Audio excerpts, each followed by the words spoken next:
Today on New England Living, we're taking a step back in time with some historic destinations, including a trip to Nantasket Beach to visit a nearly 100-year-old carousel still spinning strong. And up on the North Shore, we're taking a stroll through the rolling lawns of an incredible seaside estate with a storied past. Plus, we're checking out an iconic neon sign shop in Somerville, bringing life back to a once booming art form. It all starts right now on New England Living. New England is full of adventure. I can't believe you guys are letting me do this. Up and away. Look at that. Oh, you just did your first takeoff. Join me as we discover the people and places that make us so unique. This is it. You can't find it anywhere else in North America. I mean, does it get any better than this? Love the place you call home with New England Living. Thanks for joining us today on New England Living. I'm your host, Rachel Holt. Coming up, we're here at Nantasket Beach in Holt to learn about what goes into restoring one of the area's most beloved landmarks with former president of the Friends of the Paragon Carousel, Marie Schleif. We are standing in front of the beloved Paragon Carousel. What is the history of this? The Paragon Park Carousel was number 85 of 89 carousels built by the Philadelphia Toboggan Company. In 1928, it was the last grand carousel built. And grand carousel means it has 4 rows of horses. It was made expressly for Paragon Park to replace the carousel that had burnt down. And the carousel has 66 of the original horses, which makes it very unique because they are truly all vintage. And it also is one of the few carousels in the world that carries the rare Roman chariots. There are only 5 carousels in the world that have these hand-carved Roman chariots. For those of us that never got the chance to visit Paragon Park before it closed in 1985, what was this place like in its heyday? It was beautiful. It was filled with flowers, and you truly thought you were in another magical place. And I think the carousel preserves that magic. And that has always been a primary goal of the Friends, to create a magical place where every child can experience a moment of joy. Because as we always say, no child is ever denied a ride on the Paragon Carousel.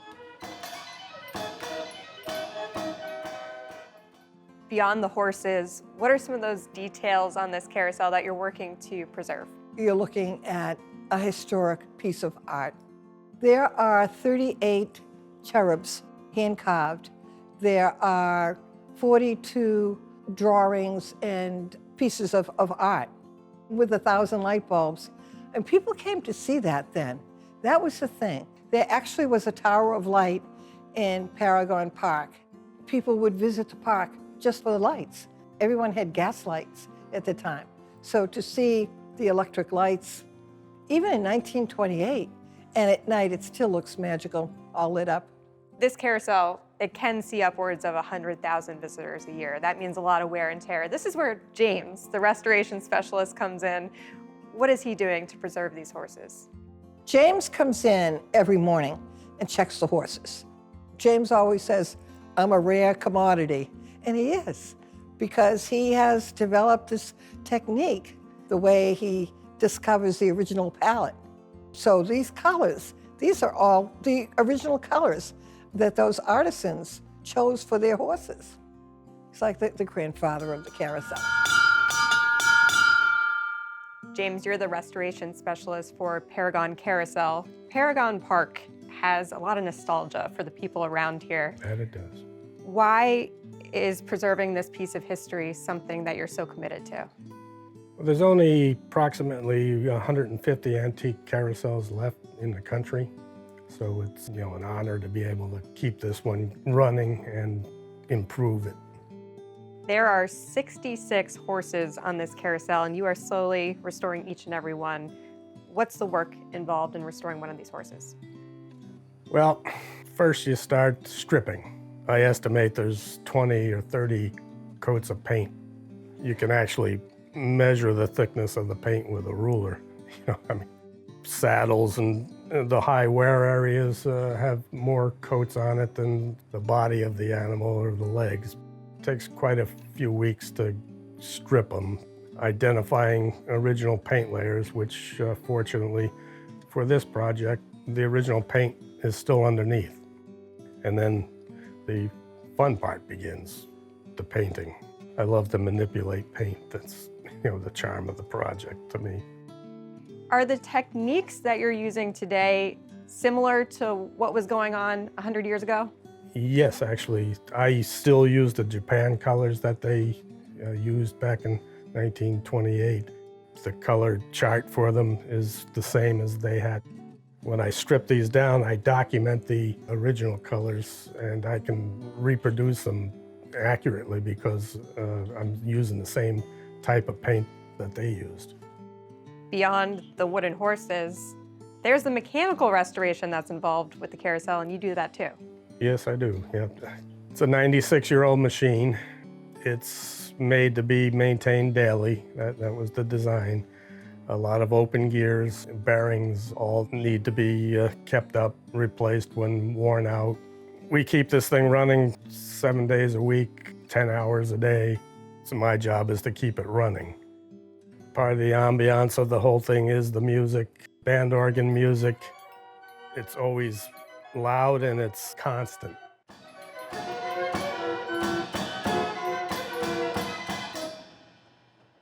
There aren't too many carousels like this left. What you're doing is really unique. There aren't too many people like you out there.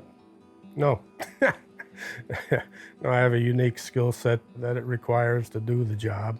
Fortunate to have this project so close to home. I live in town, so I go by my workplace every day and smile at what I've done. I'm proud of what I've done. What makes riding a carousel like this so magical for so many people?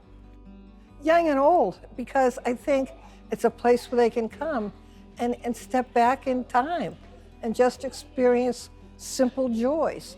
There has to be a place in this world that will preserve a simple joy and beauty and magic. That's why we do what we do, and that's why people come. Coming up after the break, we're taking another step back in time with a visit to an historic sprawling estate on the North Shore. When New England Living returns after this.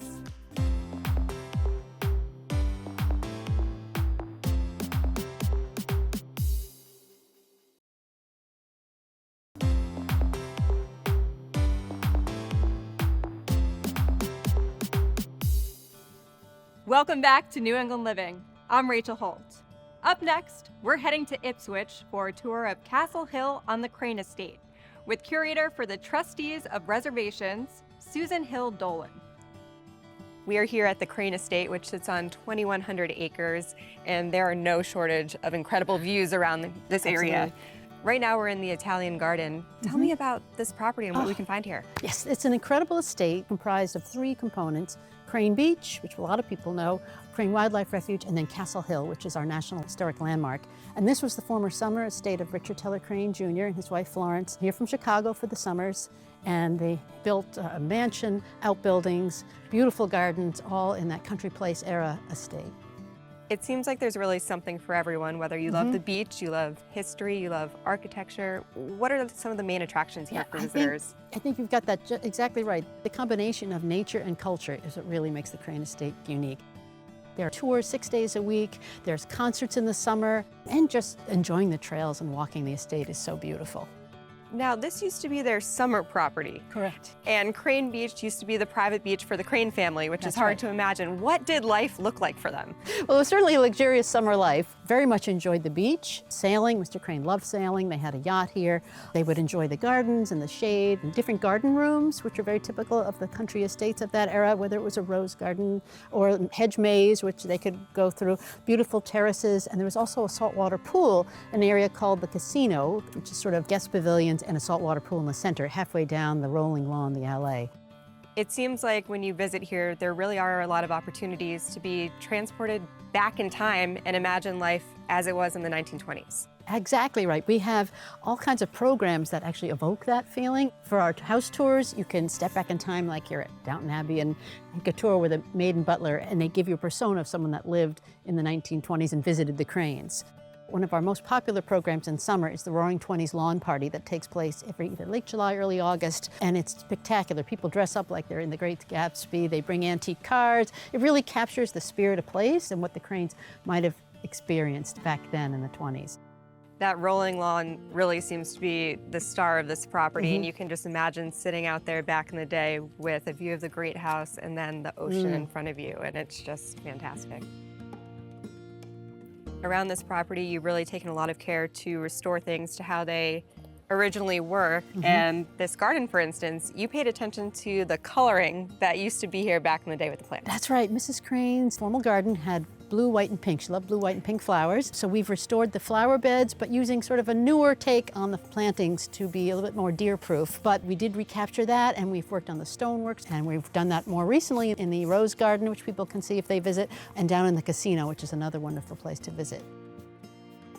Something that I imagine a lot of people are really excited to do when they get on this property is see the great house and kind of envision what life was like for the Crane family. Absolutely right. We'll take a look and see the architecture, exterior, David Adler did, and also the interiors, along with his sister, Frances Elkins. So why don't we go up there and take a look at that?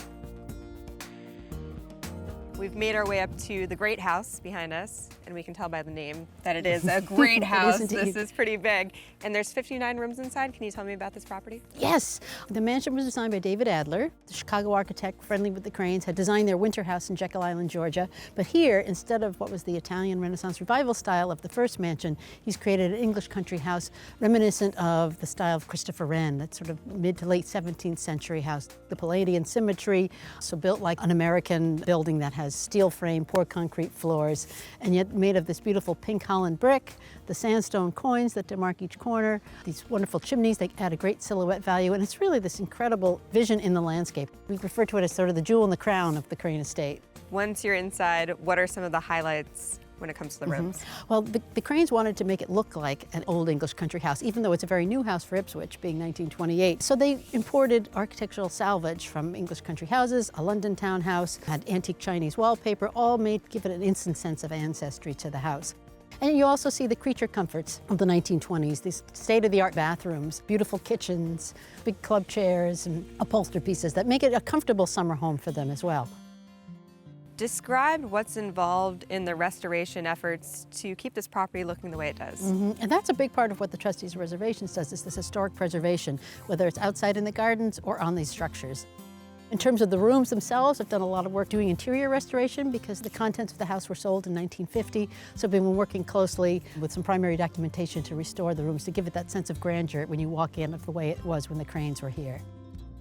What's the usual reaction from someone who walks in these doors for the very first time? And in the summer we have these doors usually wide open. You walk in, the wow factor is really looking straight through the gallery, this great long room, and seeing the Grand Allée, the rolling lawn out to the ocean. It's just an incredible view. It's a delight to watch everyone come through and be just amazed at what we've done. And the changes, the positive changes that have been made in the last 10 years of really furnishing that first floor and making it look like their dining room and their gallery and their library all over again. With 59 rooms, there's a lot to see inside. If we have to pick just one, where are we going? Very hard to pick, but I think I'm going to take you into the library. Well, I'm dying to see it. Let's go check it out. We are inside your favorite room in the entire house, the library, and we can see why. What makes this room so special to you? Well, it's very much like a house from an English country house because it actually is architectural salvage from an English country house. The paneling, all this wonderful ornamental carving, and the highlight is the Grinling Gibbons carvings over the mantelpiece, which was done by the royal master carver of the late 17th century, Grinling Gibbons. It's just this real feel of an instant sense of ancestry and rich history in this room because it was brought over. And early in the preservation movement, a lot of Americans were bringing over architectural salvage and installing them in their new homes so that these new American industrialists had this feeling of sort of royalty and aristocratic interiors. What is the process like of restoring one of these rooms, replacing furniture that's not here anymore, objects that are no longer here, and restoring them to their natural glory? Oh, thank you for asking that, because it is a lot of history detective work. I mean, I look at the primary documentation, which might be the photographs we have from the early 30s. We have an inventory of the house. We have the auction catalog in 1950, and we have some of David Adler's actual furniture inventory cards. So based on that, we can put together what he had, whether it's the wool fabrics used for the draperies, the chintz used for the chairs, whether it's Regency or Georgian tables. And then also, we've been very fortunate that some of the Crane descendants have given us some things back. So we have Mr. Crane's desk, which is wonderful, and some side tables. So we sort of put it all together and try to bring back the interior restoration, which has been going on for about 25 years now. When they bought this property, it seemed like they were already planning for this moment and wanting the public to enjoy the space like we are now. Was that kind of their mission going into this? I think early on they did make a decision to leave this for the public to enjoy. All this beautiful land that they acquired, the beach, the wildlife refuge, just fit in perfectly to what the Trustees of Reservations does for their mission. And so we're very, very grateful to the Cranes, because I think the town of Ipswich would look very different without these vast, beautiful lands that we have to enjoy. Coming up after the break, our tour of historic renovations continues with a visit to one of the oldest neon sign shops in America. When New England Living returns after this.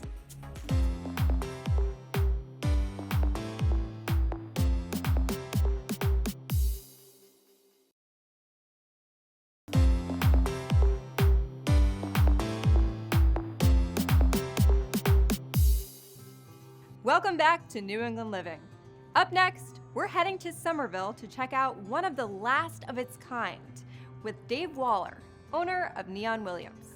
What is the history of neon in the United States, and specifically the history of Neon Williams? So neon came to America around 1924, 1925. It was a French guy in Paris that had perfected the electrode. That was the key to making the whole thing work. And he franchised it out, and then neon exploded after that. In the late 20s and the early 30s, if you didn't have a neon sign, you just didn't have a business at all. I mean, hospitals had them, banks had them, insurance companies, mortuaries, just everybody had a neon sign. Neon Williams started out as a different name in 1934 in Cambridge as a neon sign shop. Over the years, that family sold it to Charlie Williams, who was a neon glass bender employee working for them. And then his sons came along in the 1970s. They ran it up until probably 5 years ago when they retired and sold the business to us. We bought it from the brothers. They stayed along for about 6 months to train us how to bend the glass and do the work. And then they retired, and now we're off and running on our own. Why was it important for you to preserve this business and really this unique art form? I have been into signs since I was about 8 years old. My brother and I would ride around on bikes, go to the dump and find a sign and bring it home. Kids didn't collect neon signs. They collected bottle caps or stamps and coins and stuff, but I just thought that signs were so cool. So I had quite a good sized collection by the time I got to college. And then after college, I got a pickup truck, and then it got real dangerous. My wife, Lynn, and I would get in the truck, we'd drive around town, save a sign or two, and just put it away. And then over time, we'd just chip away at this big pile of signs and try to restore them. What are some of those memorable signs that you've had over the years? Well, the whole place is filled with really great old vintage signs from New England. The Boys Club sign over here was built in the 1920s, and that was from the Boys Club in Lynn, which is where I grew up. And so that's kind of a memorable sign for me. There's a sign here, the Chicken in a Hurry sign, with a flashing cowboy and chicken going like this. And my dad and I took that down in the rain a long, long time ago, and we just have great memories of that sort of salvage operation up in Rowley, Mass. So a lot of the signs that I love the most are signs that we rescued that were in imminent danger of getting taken down and thrown away. When you walk in here, this is not your average office. You have the workshop going on, but it kind of has more of a feel of a museum. Well, we spend a lot of time in here, so we kind of want to make it look nice for ourselves. But it is kind of a repository for a lot of the great old signs from New England. But that's not really what the business does. We more make new signs for a fancy new restaurant that's coming to town, or a neon artist that's coming to town that's doing an exhibit at a museum or something. We're really kind of pushing what the possibilities are for neon because we just see such a bright future for it. And then a lot of times movies will rent them. Say it's an old movie set in the 1940s. They'll want some signs from that era. Or if there's a bar scene set in the 1970s, they want the right kind of beer signs. And then we'll make signs if we don't have something that's specific. What are some of those notable signs that Neon Williams has been a part of throughout the years? Well, I don't know if you've heard of the Citgo sign, but that's a big neon sign. Never heard of it. And we've worked on that since it was built in 1964 or 5, up until they took the neon out and they put LEDs in it. The Schrafft's building was another great neon sign in Charlestown, right nearby, that we've kept lit. For Fenway Park, a lot of people didn't know that the pesky pole, it has neon inside of it. A lot of people don't know that the old John Hancock Tower, you know, the one that blinks blue or blinks red and that sort of thing, that's all neon inside. From the 1940s that was built, and we keep all of those elements lit and running. Neon used to be really popular, and now people are kind of making the transition to LED lighting. But for you, what makes neon stick out? Neon has a quality of the light that really can't be matched by any other light source, especially at night. It really just cuts through the glare. On a rainy night, there's something romantic about it because it's a flame that's burning inside of a glass tube. And it's so long lasting. We have some neon tubes here that are approaching 100 years old that still light. The periodic table and the elements, they weren't all of our strengths in school. Can you just describe how neon works? What happens is when you put electricity through a tube with a gas in it, it excites the atoms and they strike each other and they lose an electron and they grab somebody else's electron because they don't want to be unstable. And when they do, it gives off light. It's a phenomenon. And the color that it gives off is dependent on the atomic weight of the atoms. So neon has a red glow to it. Argon has a purplish bluish glow to it. Helium we use once in a while and has sort of a pinkish yellowy gold look to it. It's beautiful. What is that process like of creating these signs using neon? It starts with a 4-foot tube of glass that's anywhere from 8 millimeters to 15 millimeters in diameter. You bend it on a pattern on a table to make the shape that you want. You put electrodes on the two ends, you weld them on, they're made of glass, and then you evacuate all of the air. You heat up the tube with electricity so that all the impurities get baked out of the tube because the tube has to be absolutely clean inside. Then you introduce a little bit of the gas to the right pressure. Then you seal it up and you age it and you've got a neon tube. What else goes on in this shop besides making signs? Well, we do a lot of design for signs. So someone might come in with an idea for a new restaurant in town and they have a logo and we need to adapt it for neon. Sometimes people don't really know what they want at all, and then we brainstorm with them and we come up with maybe 3 or 4 different designs, and then they pick one. And we have 2 really great designers, my wife Lynn and Tony, and they're both trained graphic designers, so they're really good at logos and adapting things. How has Neon Williams changed over the years? Well, in the earlier days, we were just doing signs, like people would come with us for a design that said pizza, and we'd make them a pizza sign and off they would go and they'd be happy. Nowadays, people are much more interested in design and making things look bespoke, that you can't find it anywhere else. Because it's so easy to buy stuff on the internet, but what you're buying is stuff really made overseas, not high quality, not going to last. So to have something handmade that's going to last a long time, I think people understand that. Now, this is obviously a business, but you put signs out in Boston for free. Yeah. Why do you do that?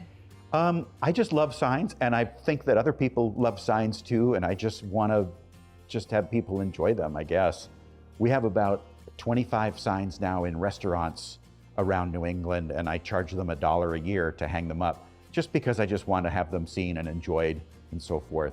And I don't want to store them all in a warehouse and have them all locked away. I just want them out and enjoyed.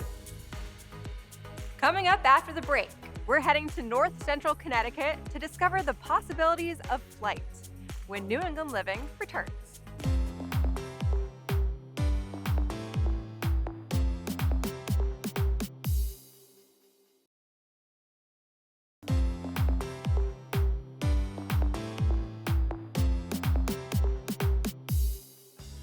Welcome back to the show. It's time now to go around New England with your New England Chevy dealer.